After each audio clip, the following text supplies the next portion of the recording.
All right, and we're back for another episode of the Lakers Fast Break podcast. It's Gerald Glassford coming right back at you here from Lakers Fast Break, Pop Culture Cosmos, Inside Sports Fantasy Football, and Game Source. We truly appreciate everyone out there listening to all of our shows. And if you can, please give us a 5-star review wherever you get your podcasts. Plus, if you can like, share, subscribe, follow, or do anything that you can to support us right here at the Lakers Fast Break, Pop Culture Cosmos, where we cover the latest news and trends in pop culture every single week, twice a week, wherever you get your podcasts. Plus also as well, Inside Sports Fantasy Football, Game Source, the great guys at LakersBall.com. The conversation's still going today.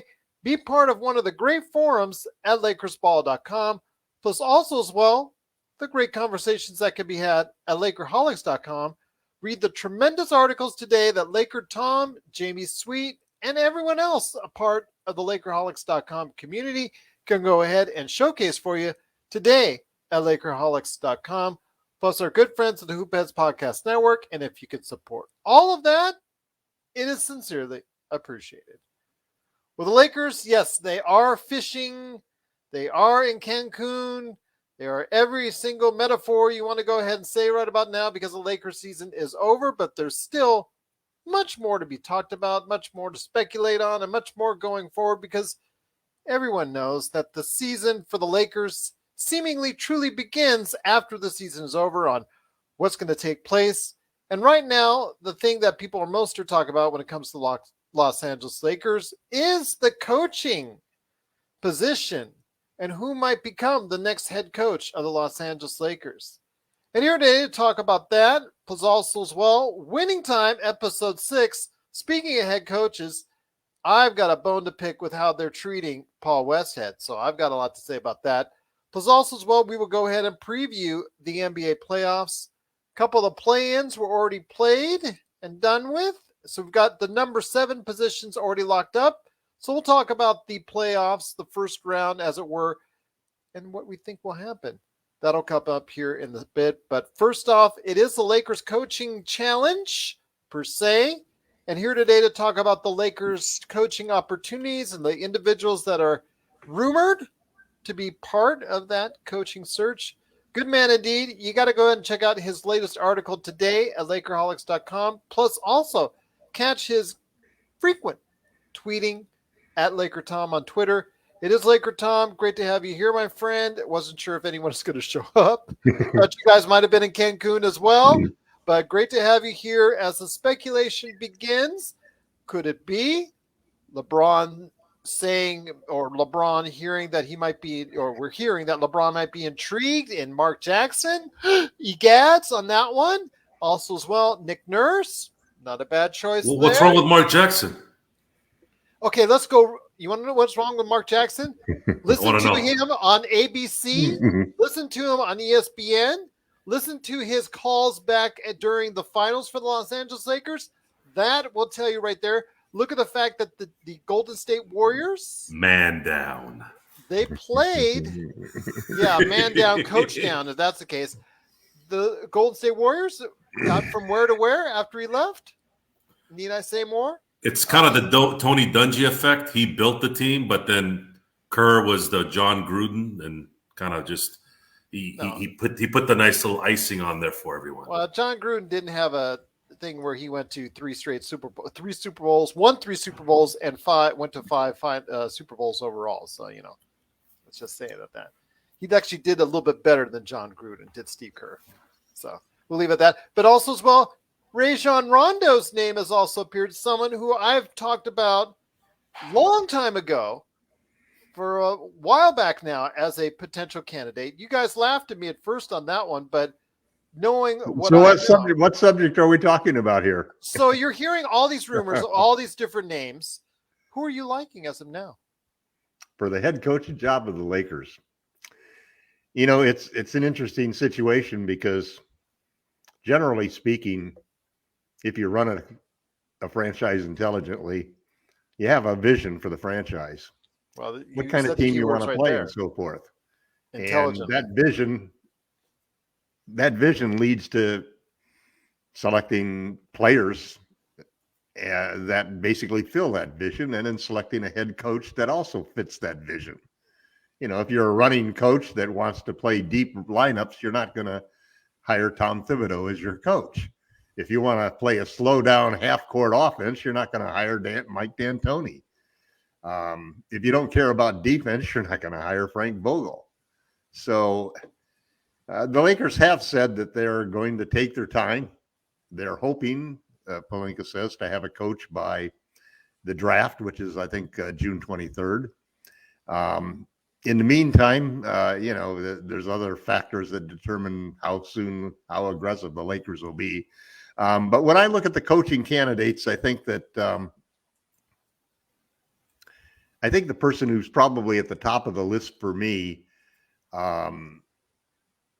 as far as desirability goes, it would be Nick Nurse. I think he would be terrific. There's no doubt that Nick Nurse is an elite coach. There's something to be said about the fact that he is a Klutch client. So obviously he has a relationship with LeBron James and Anthony Davis.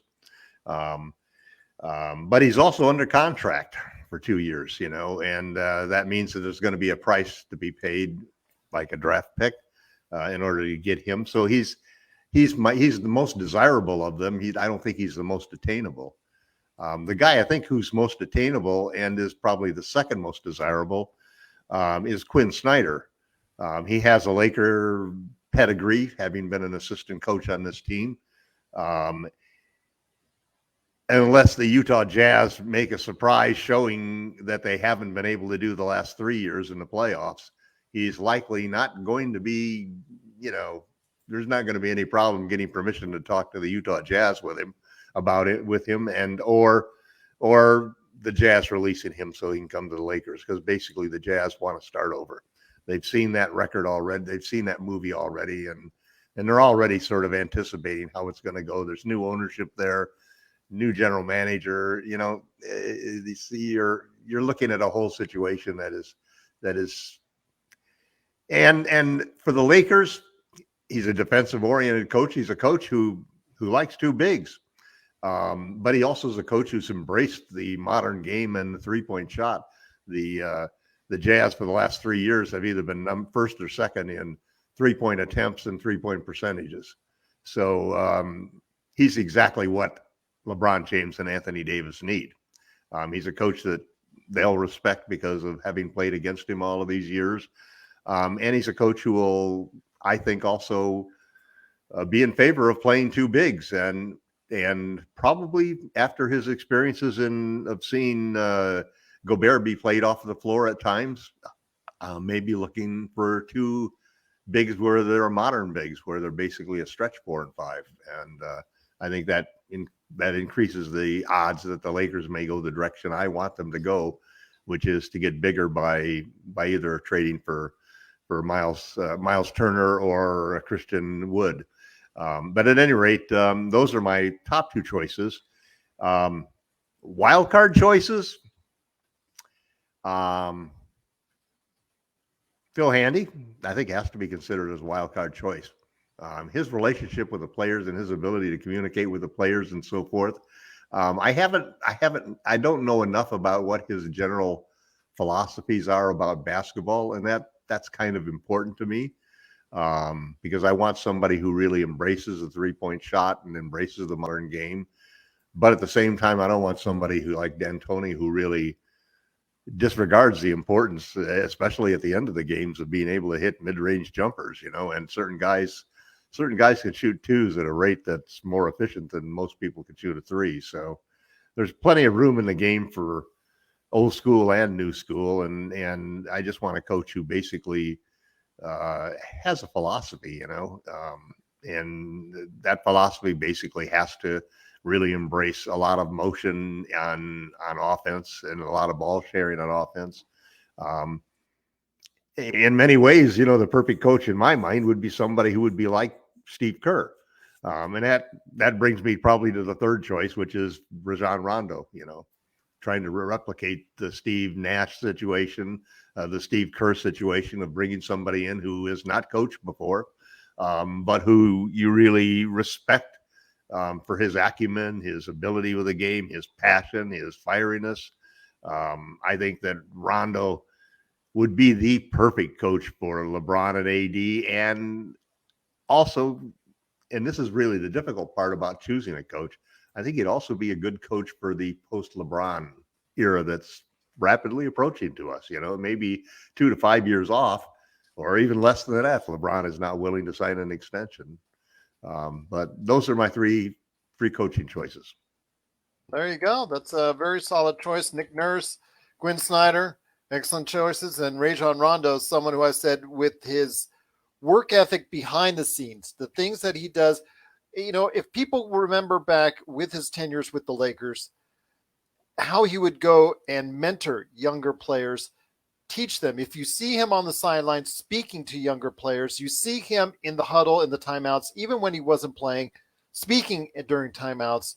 You also heard the stories of how he would spend extensive time in the video room and keep on looking as far as what he needs to let his teammates know, or himself, what he needs to work on in order to go ahead and scout out different teams and different players and things of that nature. So again, these are things that I heard. I've not been always on the Rondo train. Laker Tom knows this. In fact, I was the last on the Rondo train on the bubble playoffs. But as far as someone who knows the game, defense obviously has been a stalwart of his career, a very, very good part of his career, especially early on when he was a big-time defensive stalwart.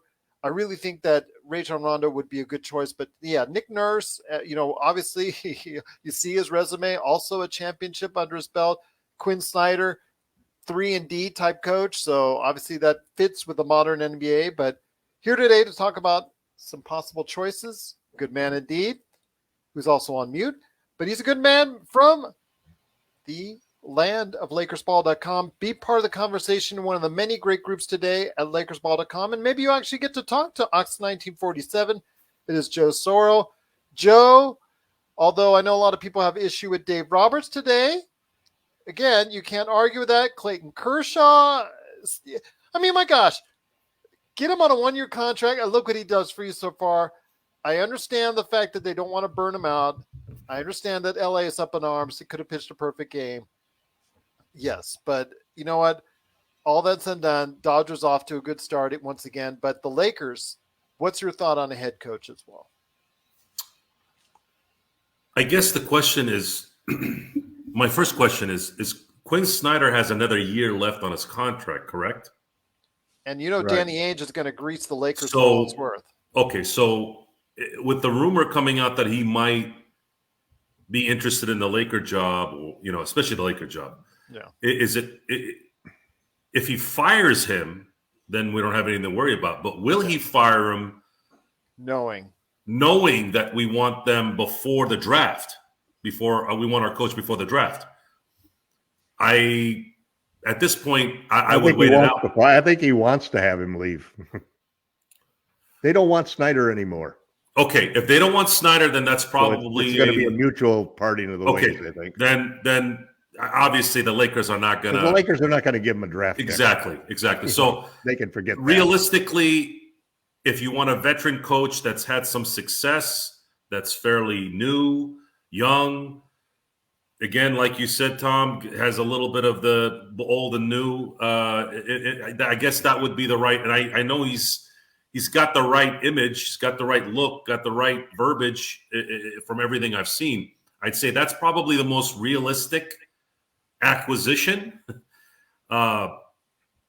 Nick Nurse is, I don't think there's anything close to that happening because of the fact that he has 2 years left on his contract. Yeah.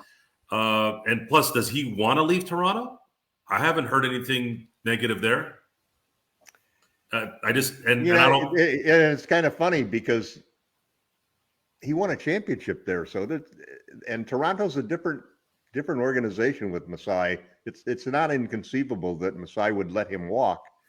And if you look at Nurse, actually is a guy who's a member of a band, and he's really a different kind of person. He actually is, personality-wise, perfect fit for Hollywood and the Lakers. So now I don't know whether he's really interested or not.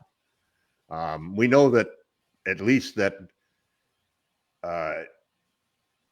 there is interest from there is interest from Snyder, although supposedly he's a little less interested now because of the way that the Lakers botched the entire Frank Vogel firing, which was really a shame. I mean, the coach who won you a championship 18 months ago, there's a way for that guy to go out. But does this surprise you? No, it doesn't, because they are blaming him just by what Pelinka said when he was interviewed. They said we needed a new leader. We needed a new voice. I'm going, what? How? Because the old voice couldn't handle the lousy lineup and flawed lineup you gave him to go out there and win. So you want this guy who was good for 2 years. You want him. You all of a sudden he forgot how to coach, and you had one of his star players throw him under the bus twice by saying, I don't know what this guy's problem was with me. I couldn't connect with him, was Russell Westbrook. Couldn't connect. You couldn't connect with the backboard. He could connect with the backboard on his shot. I'm trying to. I said something a few weeks back about Russell Westbrook after the Toronto game. There was, no matter how much I loathe something on the court, and personality-wise off the court, there's absolutely no room for dealing with what he was dealing with people messing with him outside the arena and doing things to his family. So it made me feel like crap. It really did. I almost said, I'm done with this. I'm not going to be in a category with those people. But this is strictly basketball. This is not Russell Westbrook at home with the kids. So basketball-wise, he is an abomination. The fact that he has never taken any accountability is going to factor in, if he's still there, who's coming. No, he's not going to be there. If he's not there, well, not only is he not going to be there, but the people that are coming that we can count on for coming are only going to come when we trade him. If he's not there, I think Quinn would reconsider. If he's not there, we're in good shape, because we're not going to waive and stretch him, and we're not going to keep him. No, that means he's going.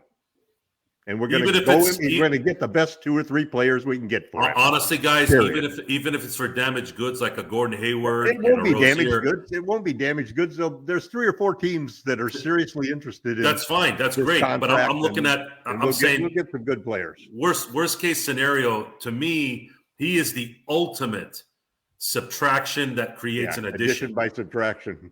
I try to change it up because I know that's been said a few times the same way. But the point is, that's gonna set the table. And I don't understand why you would want to get a coach before the draft at that point, because you're probably not going to be able to move unless you tell the coach, look, we're going to move this guy regardless. So just trust us. I think you want to have a coach before then, because in a cohesive organization, you basically, when you go out to make big trades and so forth, and you're going to rebuild the roster, one of the things that's really important is having the coach's opinion. Because you don't want to go out and get players that the coach doesn't think a lot of. What's the big deal on the draft anyways? Exactly. We don't have any draft picks. If there was a draft, even if there was one draft pick. We're going to be trading for players. We're going to be trading Westbrook. So what do you think of the players that Indiana has? What do you think of the players that Charlotte has? That's going to be important and could determine which of those 2 teams we trade with. To me, there's no one in the draft. So what difference does it make? It's the free agency period that starts July 1st. Right after the draft. That's the period of time that you want to have a coach for. Okay. Well, if I wanted to coach the Lakers, the first thing I'd be saying, well, there's 2 things I'd be doing. You'd want to have a say in what kind of who Number 1, as long as Westbrook's not there. Number 2, I need to talk to LeBron. Those are the 2 things I'd do, and then sit LeBron's butt down on the seat and say, listen. But it's what are you going to do here? It's important to have the coach. I mean, we saw this year what it was like to have the coaching staff not have a voice in the building of the roster, because the roster was filled with players that the coach didn't want. So the Lakers definitely don't want to repeat that situation by not having a coach and then having to go out and find a coach who likes everybody on the roster. Well, they hired a coach and then they didn't let him pick his own assistants. How's that going to work? Well, the problem with that is, and it is partly the Lakers' fault, but it's also because they're hiring coaches who aren't strong enough to stand up. If they hire And why is that, any of the Tom? people that we're talking about, if they hire Nick Nurse or they hire Quinn Snyder, they are not going to tell them. You know why who to put on their Monty? You staff. know why Monty and Ty Lue didn't come? Yeah, because they knew that they wouldn't have the control that they would Who's have. the star of the team? Yeah, who would? I mean, would you take that job with if Kurt Rambis could come down into your? It's just like what I'm not winning worried. time. I'm not concerned with Kurt Rambis. I'm concerned with the main guy on the Well, team. but if you're the Lakers coach, you should be, because The even guy that Lakers keeps players- saying he wants to play with other stars that aren't on his team. So there's a lot of things to factor in here. My choice ultimately would have been completely going out of the NBA and going and talking to Jay Wright. That's my first choice, but we know that's not going to happen. However, if you're going to go with someone that's been there, because that's what Lakers seem to like to do, and who has some credibility, who has some coaching skills, and has coached a pretty good couple of teams here and there, and maybe might be listened to by LeBron, because I don't even know what that means anymore. Quinn Snyder would be one. Nick Nurse, unless some buyout was made between him and Majuri, I don't see that happening. I would like to have him, sure, but and then the wild card would be let's talk about Mark Jackson for a second, even though I know that's not going to happen. Mark Jackson is probably never going to get a coaching job in the NBA again, and no one's talking about it because of his outside the court stuff.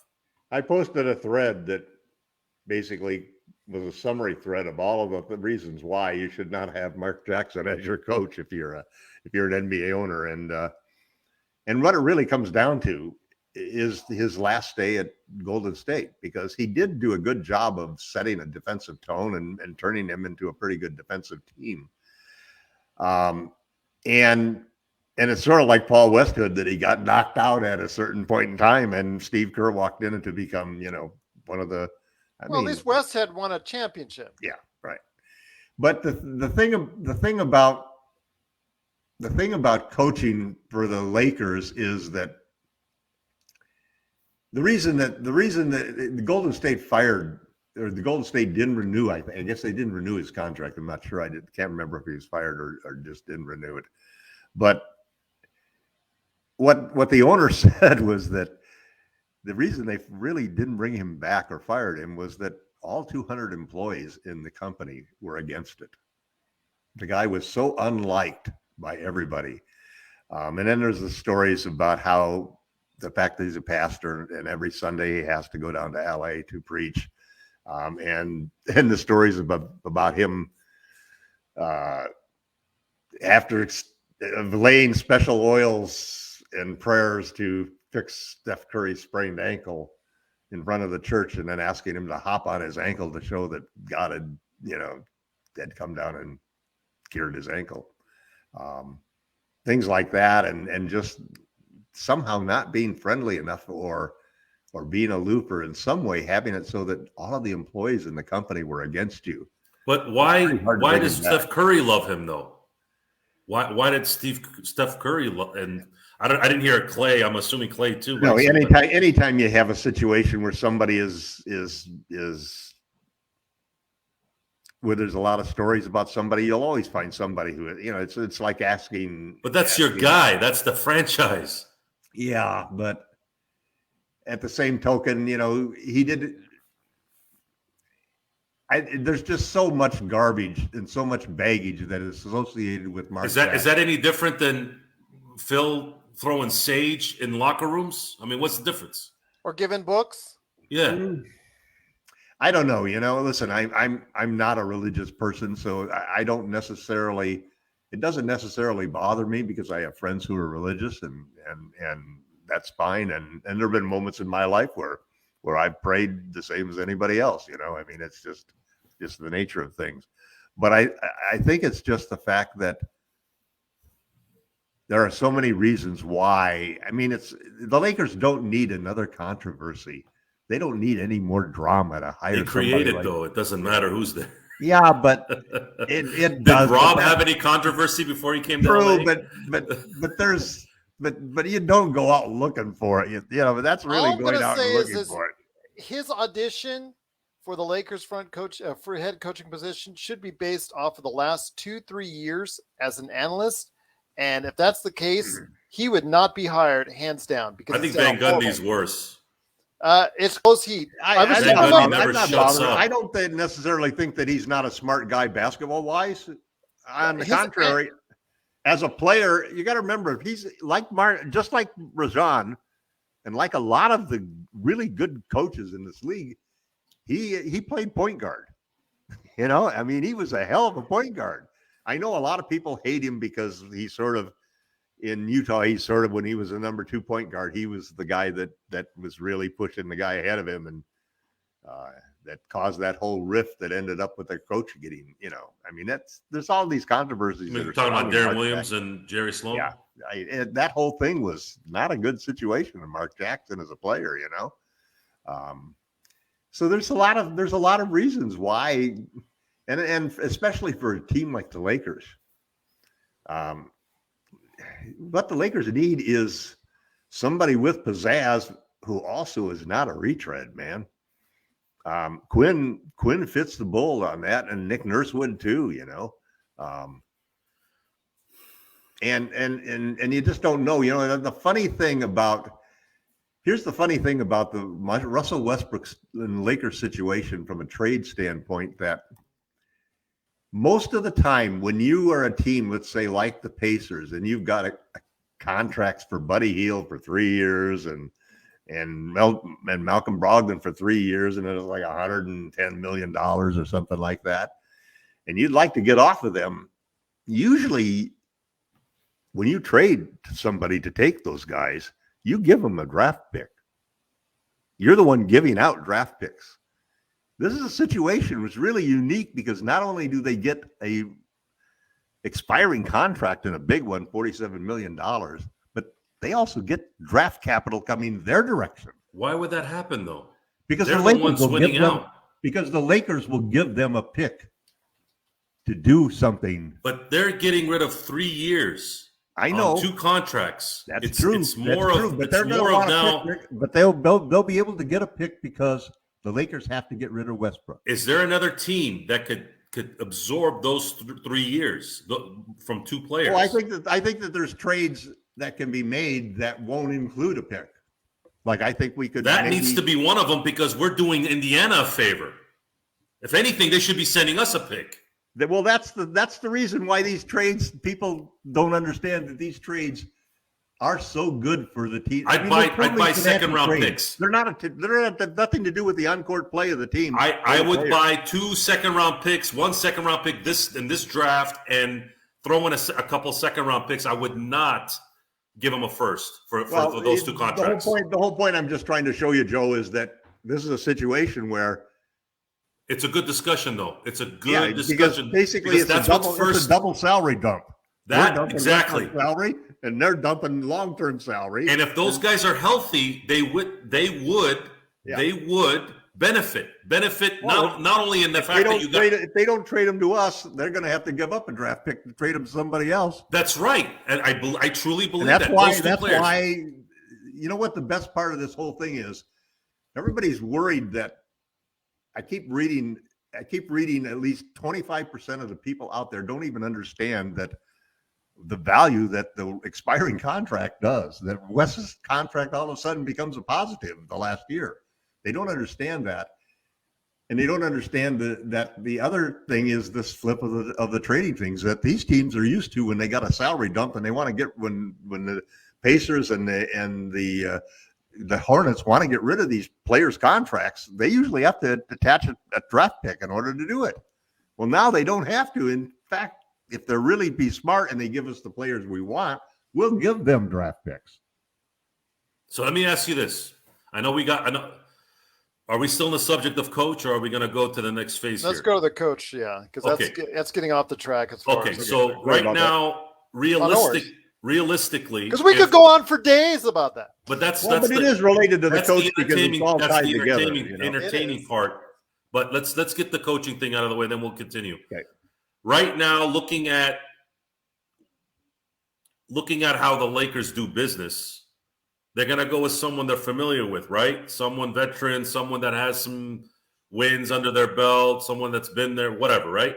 So right now, if I had to put money on something, Quinn Snyder's going to be the next Laker head coach. I think so too. What I would prefer is exactly what you said, Tom, in that we want to create this next coach to be past LeBron era, right? Well, we should have replaced Rob also. Brought in somebody like Masai Ujiri who has a vision. Let him hire the coach, and everybody is on the same page, rather than saying, I mean, Jeannie did a crazy thing. She went out there and she hired Rob Pelinka, even though that was Magic's job to hire the general manager. But she said, well, yeah. So out of Kobe, the behest of Kobe, right? Yeah, and that's the problem, that when you're filling a subordinate position that should be filled by Rob Pelinka. Rob Pelinka should hire the next coach. Now he apparently is, except that he's got to listen to Jeannie Buss, Linda Rambis, and Kurt Rambis. And now Kurt Rambis is interviewing every player on the team in exit interviews. It's the coach, it's Pelinka and Kurt Rambis together. When players talk about whether they're coming back, as whether the team's going to exercise the team option, the players are saying, well, that's up to Rob and Kurt. That's terrible to think of that Kurt Rambis is actually the guy who screwed up New York badly and failed totally as a coach and a general manager, is probably the second most powerful person in the Lakers front office. Exciting proposition indeed. But the only good news is that it's going to be an obvious trade.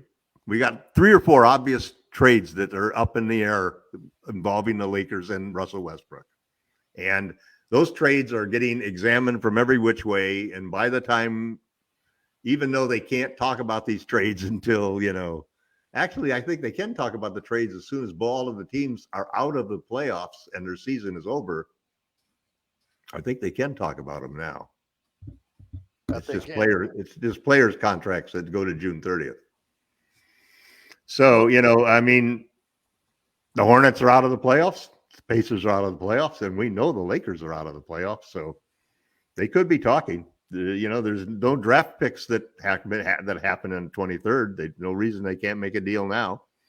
And there are some teams, like if we make a deal with the Thunder, it would definitely be before the draft, because they're the team that has they have extension contracts to some of their players coming up that's going to knock them into a new situation. So they have the same thing with the Hornets. They have an opportunity before the end of the year to and you got to remember one important thing when it comes to the Hornets, and also as well New Orleans. They're the only 2 teams to have never paid the luxury tax. Remind yourself on that one, please. What's the team? Yeah, New Orleans and Charlotte. Well, but they're both trying to clear. They're both trying to clear. That's correct. That's a good fact. Yeah, I heard. I'm not going to get credit. I think I heard that on Lowe's or the Hoop Collectives. Which one of those ESPN ones? All right, guys, you want to hear something cool? You have a nice, cool little stat. I got a cool stat for you. You want to know who the last general manager, player personnel, whatever the heck you want to call them? You want to know the last one that wasn't a homegrown Laker, previous whatever, something? Pete Newell. After the 72 season. Wow. He had no connection to the Lakers. He was a administrative guy with the Rockets, was administrative guy at Cal. I remember him at Cal. Yeah. So we're talking 50 years ago was the last time the Lakers hired someone who wasn't a homegrown guy. What is it likely that they break that curse? Well, first off, you gotta. It's almost like an inbreeding situation happens when you hire only people that are in your immediate circle or your network, because I mean, I know people who have networks of thousands of people, but even when you have networks of only hundreds of people, it's awful. You can't be in touch with everybody all the time. In the Lakers, it's not even a network. It's having some connection with the team. Usually, having been a player or worked for the Lakers before, you were a player, a coach, or something. Otherwise, you don't even get into conversations because there are probably 10 Lakers that are ahead of you, former coaches and former players and so forth. It's a weakness. It's a weakness. It's a typical handicap that family-owned businesses usually fall into, and we're definitely a family-owned business, even though they're a corporation. And they don't own the whole business, but still they own 66%. So I think in the end here, guys, we're the common denominator of the implosion still is in one person. I think we're veering off to Kurt Rambis and Rob Pelinka. Right. And again, I'm not saying that jumping back to your coaching situation, here's the big question and this is where you worry.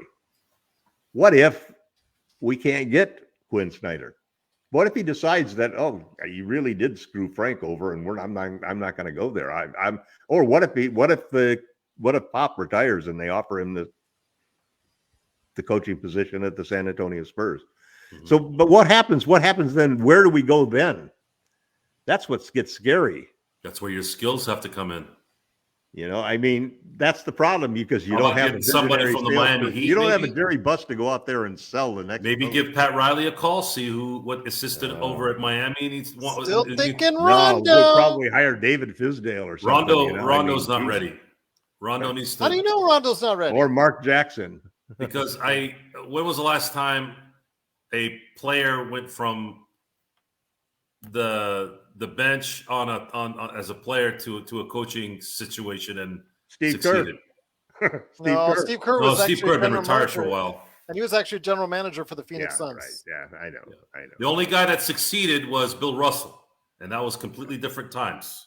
Yeah, but Rondo is actually almost as old as some of the youngest head coaches in the NBA. Yeah. Now, no, listen, I think Rondo could be a possibility, but I think he's better off. I would hope the Lakers would give Phil Handy a shot. We tried that already, even though he had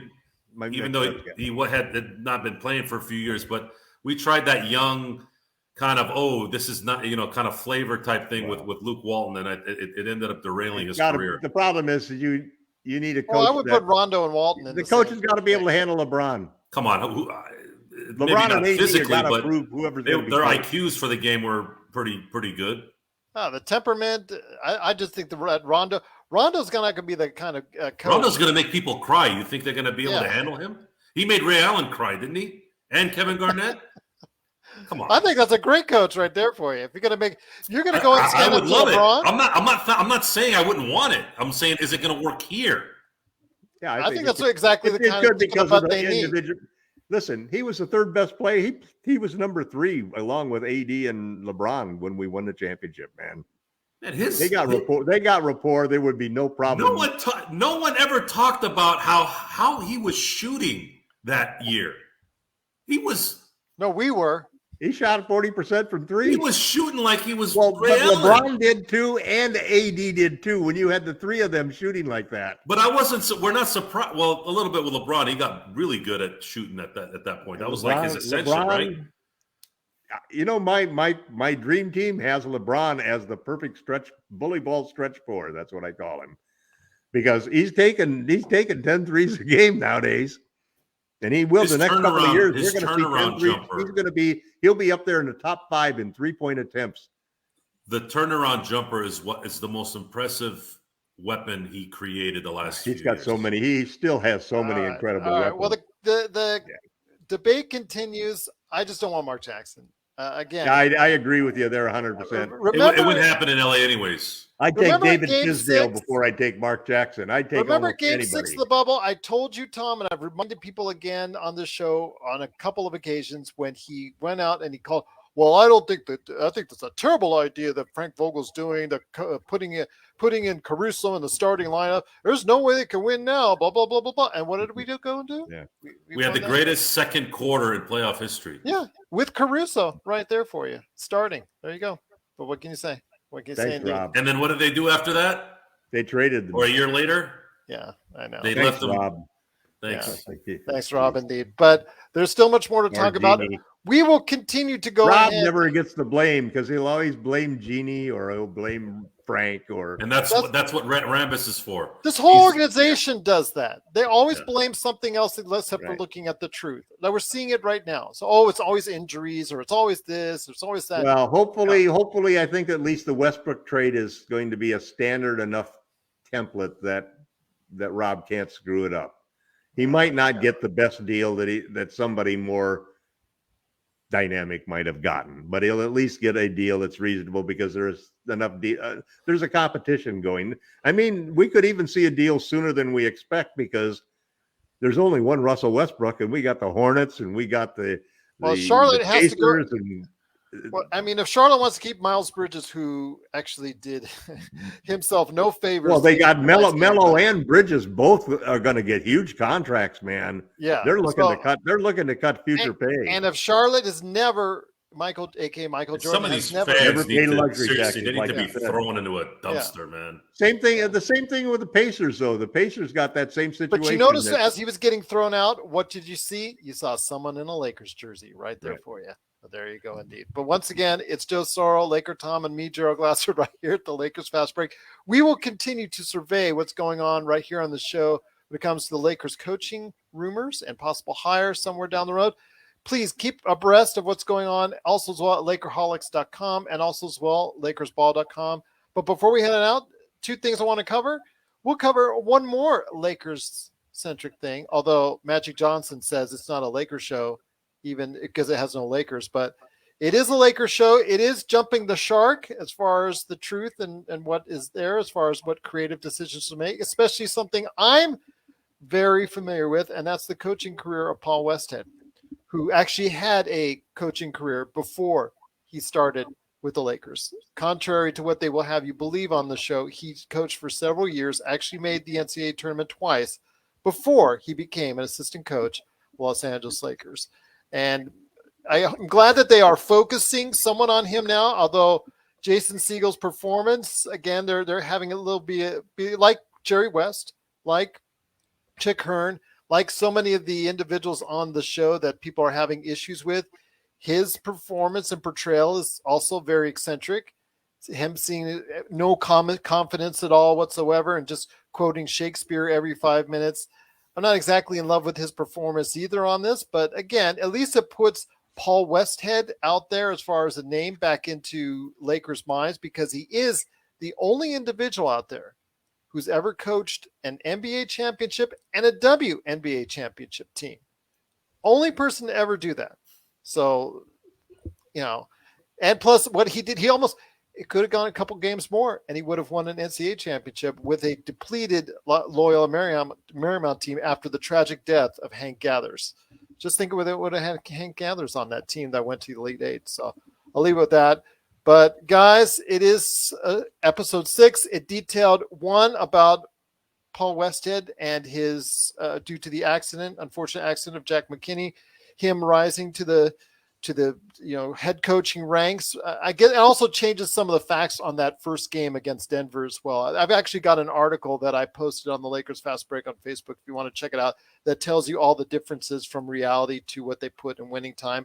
But your thoughts, Laker Tom, on this episode, it also focused in on something that was more to the truth, and that was Magic Johnson going with Converse as far as the shoemaker, with everybody wanting to go ahead and get a piece of Magic Johnson as far as trying to go and sign him to a shoe contract. Phil Knight, I love the fact that they had Phil Knight waiting outside the building. I think at one time they had the Bonaventure Hotel that they showed him going up the Magic Johnson going up the elevator on. I remember that fondly. I've been in there once in my life, but it's actually one of the most iconic buildings in all of Los Angeles. But I remember Phil Knight approaching him, someone on the outside looking in and only able to offer him shares. And it showed you now what that value could be in billions of dollars. Was that true? Oh yeah, it is true to an extent. Yes. Well, you have to remember the times first off, because you're on mute, Joe. I am. You were now. You're not. You're good. Is that true? 5.8 billion is what it would have been worth. Yep. Oh. Well, listen. Look back at. We don't know. Nobody knows. Wait a minute. Go back on the time machine to the period of time when Magic Johnson was growing up. What did kids wear? What did players wear then? They wore They Cons. wore Adidas, Converse, man. Adidas. No, they wore Converse then. No, they were also wearing Adidas. Yeah, but Converse was not. I was a you kid know, at that time. I know what I was wearing. I Later grew on, up I wasn't wearing. doing the I pump grew up on up the wearing Reeboks. Converse. I was Every doing the team I run- was on, I wore Converse. Converse well, I was the was big wearing time Adi- players at that point. I was in wearing time. Adidas. Tom's right, G. So I you know know, Converse. I was wearing Converse and Adidas. Come on, everybody and was then- wearing Converse Chuck was the Nike Taylors. of the day. That's the situation. I know what That's I was the wearing at problem. 11. I'm sorry. I know what I was That wearing. would have been like saying I'm I was gonna also wearing a lot bet of on Vans. Under I Armour. should say I was wearing a lot of Vans as well. That was before I got the pump. But up the other Reeboks. thing is what's I missed those, but- interesting about this show is the difference between the portrayal is being portrayed with the actual behaviors, sometimes exaggerated, of course, very but the much actual exaggerated. behaviors from the eras which are being depicted in the show. And yet overlaying the entire thing is sort of an aura of today's little more modern approaches toward sexism and some of the things that you saw in the picture. I so understand there- it, but it's using it is using the basis and actual story of Showtime that the actual facts that Jeff Pearlman put out there in the book Showtime. It's actually only using that as just a loose Framework. It's a translation, framework. and then it's a framework, and then For the they're just story. they're just putting it up out there as far as But blowing you know up. what makes the story more interesting because you're creating controversy, you're creating characters that are a little more out of the edge. And that's not to say that Jerry Buss, that Chick Hearn, that Pat Riley, that any of these, or the Magic Johnson himself or Kareem Abdul-Jabbar, these are people that we've grown up and we've seen the evolution of their personalities.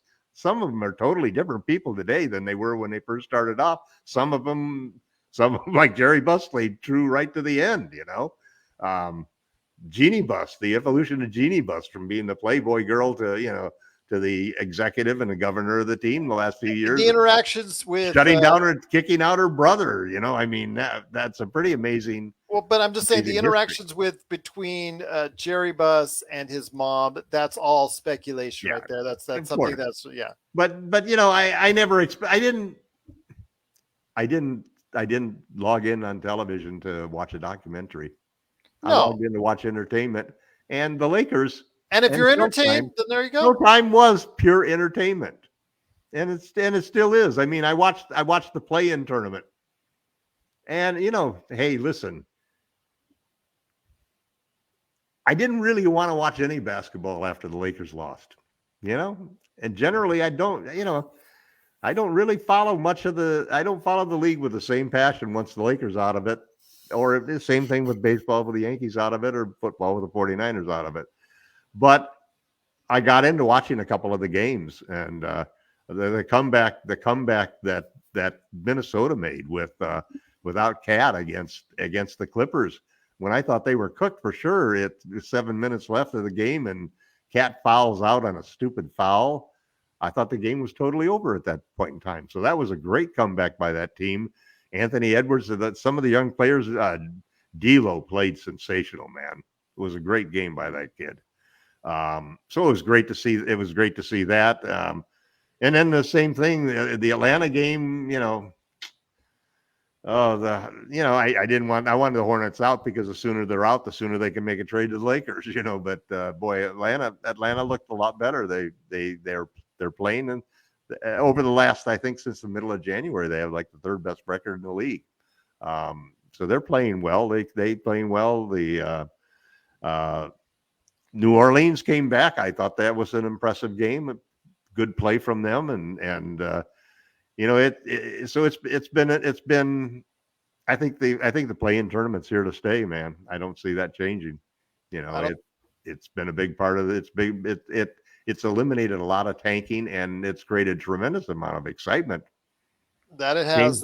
Changed the 7, 8, 9, and 10 slate. That's a whole mini competition in and of itself. Well, we'll get to the playoff preview for the first round here in a second. That'll add into that. But Joe, your thoughts on Winning Time episode 6? Again, if you treat it as just entertainment, you are going to be entertained. And obviously a lot of people are, because not many shows get renewed halfway through their series. So, or at least their season before they go ahead and get renewed. So that's a great sign. So your thoughts on Winning Time episode 6? It was the worst one out of the 6. I think the time wasted with Magic's girls is just, that's the only part that's been disastrous for me. I think they need to stick to more of the Lakers stuff instead of worrying about what some whatever is trying to get up on Magic. I mean, I get it, but you can tell that story in 2 or 3 minutes in that show. So they want, I guess, what did they want it to lead into where Magic was, obviously the stories, I don't want to get into too much of here, but obviously the stories on how he might have contracted the AIDS virus. I think that's probably what they want to lead up to. I I don't think that has anything to do with it. I'm pretty sure that every player dealt with exactly what Magic was dealing with. He's not any different than any of these guys. The Forum Club. There you go. I mean, just because he was Magic doesn't mean he was getting more than Jamal Wilkes. Heck, Jamal had a spot in the locker room that he bequeathed to Magic when he left.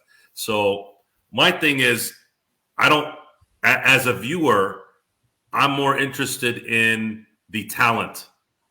I want to see the talented part of this. Embellished as it is, I want to see more of the talented people that are performing.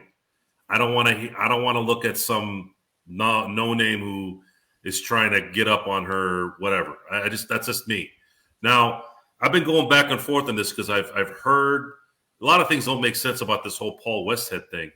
I know I'm kind of getting a little ahead here, but the fact that he got fired in '82, I always believed it was because he wanted to run a more structured offense, which is weird coming from Jack McKinney's offense, which is where he worked with. And then also what he showcased later in the decade with Loyola Marymount. Why did he feel he needed to make it more instinct? Why did he feel like he needed it more thought than instinct? I think that's something I read as well. And after you'd already won a championship in 1980, and the only reason why you hadn't returned in 81 was because Magic got hurt. Were you doing it to save Magic from getting hurt again?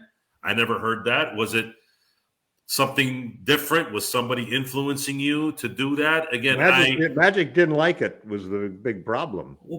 I think it was a combination of Magic not liking that and the fact that Norm was there, and maybe he just said, you know what?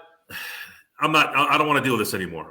Send me somewhere else. And then finally, Dr. Buss did the right thing. He fired the coach, got someone that was more cohesive with Magic, and then after he made one of the more bold and crazy moves that any owner has ever made in a league, in a professional league, by taking the assistant color guy, not even the lead color guy, but the assistant color guy, and pulling him in to be the next head coach. I mean, I want to know more about that. Craziest, stupidest thing that I've ever heard anybody do. I want to know. He did serve as assistant. He did serve as assistant after he left the analyst. I don't think it was. Did he serve as assistant? Yes, for a while? he was with Chick. He did do games, but it was only for a short period of time because he was, after the injury. How is it any different than Steve Kerr doing play-by-play or Doc Rivers doing color? Sorry, not play-by-play, color, and then going into the coaching seat? It's not any different. It's just he was a Laker and a color guy. But he did move. He did move as assistant coach. He was an assistant coach. I know. But what I'm saying is, this was not a whoa. He came out of nowhere. It wasn't. Looking at it from now, it wasn't then or now. I didn't think it was ever weird. And what ended up happening was finding out how good he was. That's the part. That's the kind of stuff I want to see more of. I don't think they're not showing Pat enough, and the development of that. There's so how many episodes are there? I think there's 10. I think there's 10. I think there's 10. And we're Yeah. on 6. 6. But again, it's going to show that. It's going to showcase that. But here's my thing. Why they need to move the 2 minute, 3 minute that they use for Pat Riley for the women that Magic's been involved with, and spend 10 minutes on Pat's ascension or you're not the descension. only demographic that they're trying to fill, man. I'm sorry. I'm talking about the show. I'm talking about entertainment. I'm not talking about That's the demographics. truth behind the whole thing. Because every one of these shows is broken down according to the desired demographics, and they have to include on, guys. storylines and so forth that fit all of those. And he's and you're right. They do base it off of certain things like that. But I also want to make sure that everybody knows that when it comes to winning time, it's also the fact that again, you're seeing it play out as far as the whole how they see it. They are taking many creative liberties on it. And they are making Westhead look like, not very. He does not look good. Riley doesn't look like the sharpest tool in the shed either. Yeah, but Riley, they're going to make look better at some point in time. You could Didn't tell. Will Chamberlain say he was the worst player he ever saw? Didn't Will Chamberlain say that about Pat back in the day? He was. I think that was. Worst. Yeah, I think so. So there might be some merit. He was a little bit of a scrub. There might be some merit to Pat Riley just being a late bloomer. It just might be that. That happens sometimes. I think it's fair. You've got that guy that's got transformed when he did the slick back look, man. Does anyone? He went slick and he went slick, and all of a sudden he was a new Pat Riley. The baddest coach probably ever in terms of appearance and image, and the thing is, he didn't. Perfect. It wasn't condescending. Change, man. It wasn't condescending. Assistant coach. When did the new hairstyle come? Did it come? I mean, he had everyone slick back. Remember Larry Fund? He had his hair slicked back. I mean, he had a lot of followers. So they thought he might be a good coach too. When he started as an assistant coach, he had still not yet had the slick back look. You can actually see it. Really? Did it come with the head coach?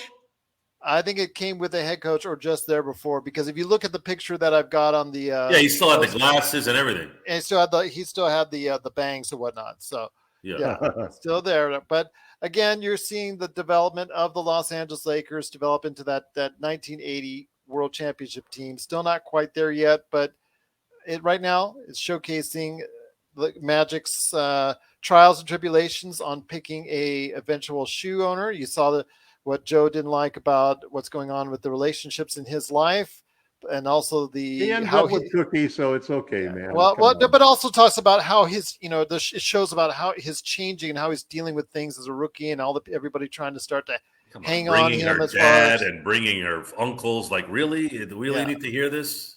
Well, again, it must be a part how of. How about we talk about Chris Riley a little bit? How about we see Pat Riley's wife? That she's a big part of why Pat. Well, maybe you will in 16 episodes. Take a look at the IMDb. IMDb will give it away for you as far as. I don't do that. I don't watch. They've been bombarding me with Better Call Saul commercials left and right. I've had to do this because they'll tell the whole story in freaking 2 seconds. And you do know who's coming back for that. See, they already ruined it. See, now I'm not going to be surprised. I'm going to be sitting there waiting for him to show up. I hate that. I hate when that happens. I don't want to know. I don't want to know. You know what was cool? When I watched Spider-Man this year, I hadn't seen jack crap, anything. I didn't know what happened there. I didn't know. And then all of a sudden I'm there, and I'm like, whoa, yeah, all right. Like, it was nice. It was nice to be surprised instead of knowing everything. I don't want to know. I want to see quality. I'm a quality person. Quality.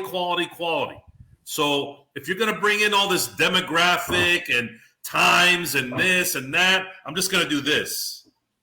This is what I'm going to do. La, la, la, la, la, la, la, la, la, la. Okay. I don't want to hear it.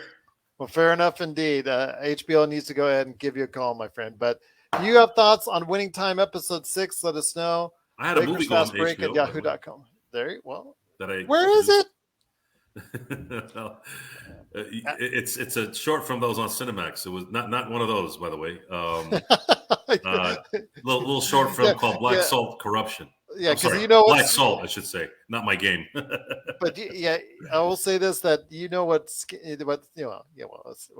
Cinemax used to be called. No, I don't do that stuff. Yeah, okay. I'm a family man.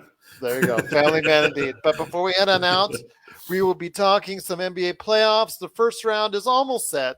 So we're going to go out in the Eastern Conference first on the first round. This is the first round only. We're not picking winners all the way through. We're just going to go ahead and pick the first rounds because we know our picks all the way to the finals. Anything can happen. I mean, I know that Sean Grice has been teasing me left and right in the emails about how I didn't pick the Toronto Raptors into the playoffs and how I picked them out of the playoffs this year, and now they're in the playoffs. Hey, congratulations to Toronto on that. But I think all of us picked the Lakers to go ahead to the finals and win the finals. So I think we're all have egg on our face for that. And that includes you, Sean, if you're listening. So before we head on out, want to go ahead and talk about the Eastern Conference. The Heat are still waiting on their game as far as who they're going to play. It's either going to be Atlanta or Cleveland. I think in Atlanta, I think that like we talked about the other day on the plans. So I think Heat and Atlanta in the first round is going to come up on Sunday. You also have the Raptors and the 76ers, the Bulls and the Bucks, and the Celtics and the Nets. I really like the Celtics and the Nets as far as what I think it's going to be a tight 7-game series. I'm thinking right now, we'll start with that one. Is Robert Williams' injury going to be something that's going to be the deciding factor? I think it is. I'm going to be like Vegas, and I'm going to pick the Nets in 7-2, number 7, overcoming number 2. You say no. I'm saying only because Robert Williams. I think he is the X factor in this. You guys say no. You guys say the Celtics all the way on that. I am Celtics in 6. I never thought I would be impressed with anything with those green turds, but it is very hard to not admire, number one, Jason Tatum. I just absolutely love that guy. And Jaylen Brown just has this, I don't know, he has this fire that's very kind of old school. Marcus Smart has been... Marcus Smart looks like a Rottweiler who wants to eat you, which is another thing I love. Very impressive. Then Udoka somehow, after the first few months, I don't know what that sorcery he did, but he just sat everyone down and said, listen, you guys are all a bunch of pit bulls, Dobermans, maniacs. Why don't we just play like one? Maybe Tatum's a little bit more of a gazelle, but a fast gazelle, right? But everyone else, let's just be, we got the gazelle, we got the pretty, nice 25-point score, but let everyone else be the junkyard dogs and just eat people up. And these guys are not just beating people. These guys are up 25 points, And the Nets, as much talent as they have in 1 and 2, we've seen what happens we've seen what happened this year with that. Does it really mean that much if you have a cohesive unit that has a lot of confidence right now? I would be shocked, actually, if the Nets beat the Celtics. I think the Celtics win in 6, like Tom said. Maybe 7, but 6 is. So you said Celtics in 6 as well? Yeah. Yep. Okay. I'm going to say the Nets in 6, only because of the fact that I'm hoping that they lose and Kyrie will get plenty of the heat right there in Boston. So let's play what? Right, I'm hoping that it, like by reverse psychology, that why he's the one that screwed that up, not them. I know. That's what I'm saying. I'm hoping he'll be the cause of the Nets losing, and then I hope a lot of the heat will fall upon his shoulders. You said the Nets in 6. I said the Nets in 6. I'm using as reverse psychology right there. Oh, yes. Sorry, that went. Yes, reverse psychology. I'm hoping. I don't want to say I'm hoping the Celtics will win because that's rooting for the Celtics, and we don't really root for. I'm not rooting for the Celtics, but it's the reality is reality. I really don't like Kyrie Irving as a player. The way he's, basically everything that he's done for the past couple of years has just been not very beneficial for the league. And, he's really put a lot on his fellow players over the course of the past season with what his antics have done. So, you know what? Kevin Durant is a great player. And Kevin Durant may be able to. Kevin Durant, I'm sorry, but that guy looks miserable. He always looks miserable, but no, he's a great player. He wasn't like that before. It wasn't until he went to Golden State. Before he left Oklahoma City, he was smooth. He was like Jamal Wilkes. It's quiet and nice demeanor, did his thing. And then all of a sudden, when he went to Golden State, he turned into a complete Well, they just Rick, better make sure He got that Twitterized. He got Twitterized, man. that they just Twitter better- destroyed that guy. well, if the Nets can shoot, if the Nets get extra shooting from Seth How Curry, are you going to shoot when you have a dog in your neck? they got Patty Mills, Steph Curry, They got 2 Seth games Curry. worth of shooting. That's it. Well, we'll see what happens. We'll see. You're what going to happens lose to a there. guy named Patty Mills? Sounds like a donut. Okay, well, Sounds like he a donut played well for company. the he played well for the Spurs. You know this all too well as a Lakers fan. First round, Bucks versus Bulls, because the Bucks wanted to lose and play the Bulls. I think this is going to be the Bucks in 5. You guys, what are you thinking? Bucks in 5. You going to give him a game? I'm Yeah. going to give them a game. Bucks in 4. Bucks in 4, indeed. All right. Well, there you go. This is the team, Raptors and Sixers. Very interesting. Matisse Thybulle, again, his situation is up in the air because he didn't take the vaccine. So we'll see what happens there. I Good know for him. Sean. I Stand by your disagree. principles. Oh, okay, it's his choice. It's his choice. Got to respect his choice. But be that as it may, we're not going to go into that here. But Why not? yeah, You brought it Yes. up. he'll be out for 3 games if they go 7. So I think it will go 7. And then I think You're like that Philadelphia- bartender in Pulp Fiction. I think it will go 7. I give the Raptors a puncher's chance, but I think the 76ers are going to move on to the next round. Guys, what do you think, Joe? Yeah, I'd be surprised if Toronto took out the Sixers. I'd say Sixers in 5 and one more round where we got to hear Embiid Harden. whine about whether he's going to get the MVP or not. I can't wait for that. Raptors in 7. Ooh. Wow, there you go. I would like that. It would certainly. Doc's gonna screw it up. And despite what Sean Doc Grice doesn't says, screw, I would Doc like that doesn't as well. screw up those kind of series. Doc screws up when Doc's he's gonna up. Doc's going to screw it up. Embiid's going to do a lot of flopping, a lot of falling down. But what about James? What about James Harden? When's he going to ruin it? James Harden is washed, man. Yeah, I agree. And last but not least, Heat versus the winner of the Cleveland Atlanta game, which we all think is going to be Atlanta, but just in case it's Cleveland, either which way, I think it's going to be the Heat in 5. At the Heat in best. 6. 6. Yeah. Heat in 6. Yep.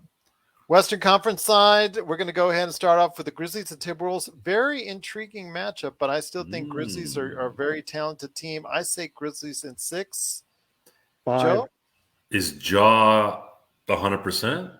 Well, John, I don't think it's 100%, but he's going Is to he play. 100% though? I mean, He's playing. He's playing, but he's okay. probably not gonna be So 100%. now it's playoffs. It's a young team. It's a lot of So it's pressure. Timberwolves. Now the Timberwolves, though, Karl Anthony Towns has been there, and It's been there once. Well, they're. I mean, they've been playing 8 a while. points. 8 points, 4 rebounds, or something like that. I don't know. Could we see something happen here? Memphis That's in up to you. 5. Memphis in 5. Memphis in 6. I'll give Memphis at 6. Memphis in 6. There you go. The Warriors versus the Nuggets. Very interesting matchup. Can the Nuggets with Jokic teaming up? Well, basically, it's going to be him versus versus the Golden State Warriors the entire series. But I'm going to say Golden State Warriors in 6. Guys, Joe, I'll start with you. GS in 7. Okay, going to be a go all the way. What do you think of Tom? Warriors in 7. There you go. I say Warriors in 6.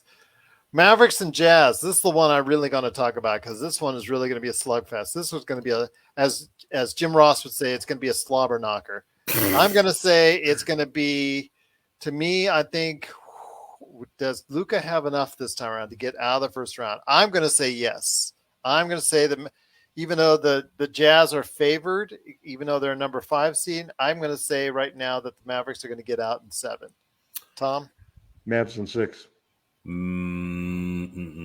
I think Utah wins this And what? in 6.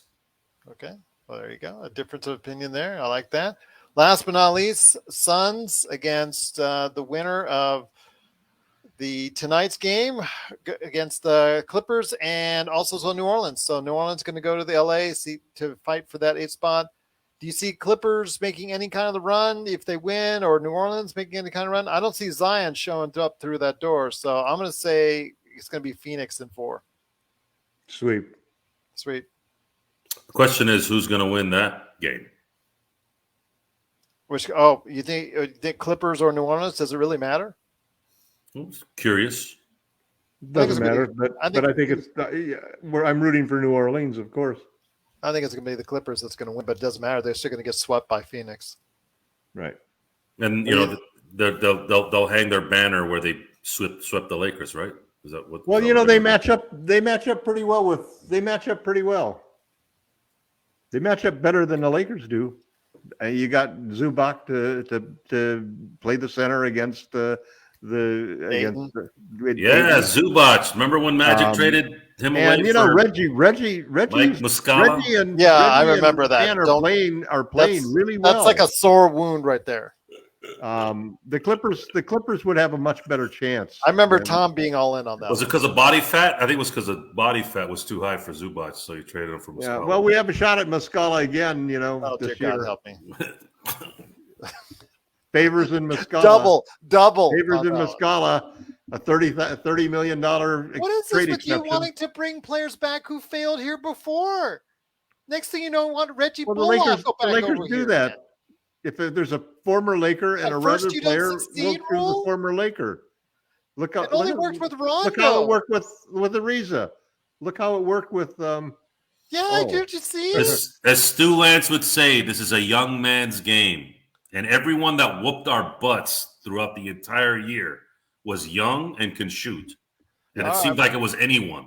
Just go get more of those guys. But we don't want any more guys over 30 years old. No more 30-year-olds. I know Tom said a sweep. I said a sweep. Joe, did you say a sweep? Oh, yeah. Phoenix in 4. Yeah. All right. Well, there you have it right there for you. If you have thoughts on the first round of the NBA playoffs, please let us know at Lakers Fast Break, Lakerholics.com, LakersBall.com, Joe Soro 5 on Twitter, and also Laker Tom on Twitter. Once again, it's the Lakers Fast Break, and since we don't really have another game as far as a post game to do, we'll be back Sunday night to tape another episode of the Lakers Fast Break podcast. If you want us to do more, please give us a shout out. We'll see what we can do to accommodate you on that, but please let us know. We're going to do right now at least 2 a week. We're going to do 2 a week unless we hear otherwise. If you guys want more, we'll give you more, but I see all the same things that are being posted by all these other Lakers podcasts. They're like posting the same thing over and over because they've already run out of material already 4 days in after the season ends. So it's like ridiculous. So let us know if you do want us on more. Please let us know at Lakers Fast Break or LakersFastBreak@yahoo.com. But otherwise, we'll be back Sunday night to tape right here on the Lakers Fast Break at Facebook. Please go ahead and keep up to date with everything that's going on at Lakerholics.com, LakersBall.com. Thanks so much to Hoop Heads Podcast Network. Continued shout outs to our YouTube followers. You've been doing a great job of watching it. I know there was one jerk that was trying to go ahead and rub it in on the wounds as far as us losing and the season's over and talking about us and our show and all that. Quickly gone out of here. Wait, what happened? Just somebody talking about smack on the Lakers. And they talked about, it must be. They talked about us and they talked about us, the Lakers, just blah, blah, blah, blah, blah. Which show? You should have let me talk to him. So it's just a whole bunch of that's why I'm here. I'm a troll killer. Come on. I deleted it. Gone out. You go. I'm not dealing with that stuff. It's better. On. That's the fun part. Not for me. It isn't. Not for me. But if you got nice things to say, or just tell us how we're doing, or if you want to see more shows and episodes, please let us know. Lakers Fast Break. Wherever you get your podcasts, YouTube, wherever. But thank you so much, everybody, for watching and listening. We'll be back Sunday night to tape another episode on what's going on with the Lakers, the NBA playoffs, and more. We might even go ahead and drop our knowledge on what's going on with more Winning Time, because Winning Time drops Sunday as well. So please let us know your thoughts, but we will be back next Sunday night and Monday, wherever you hear this on podcasts, right here at the Lakers Fast Break Podcast.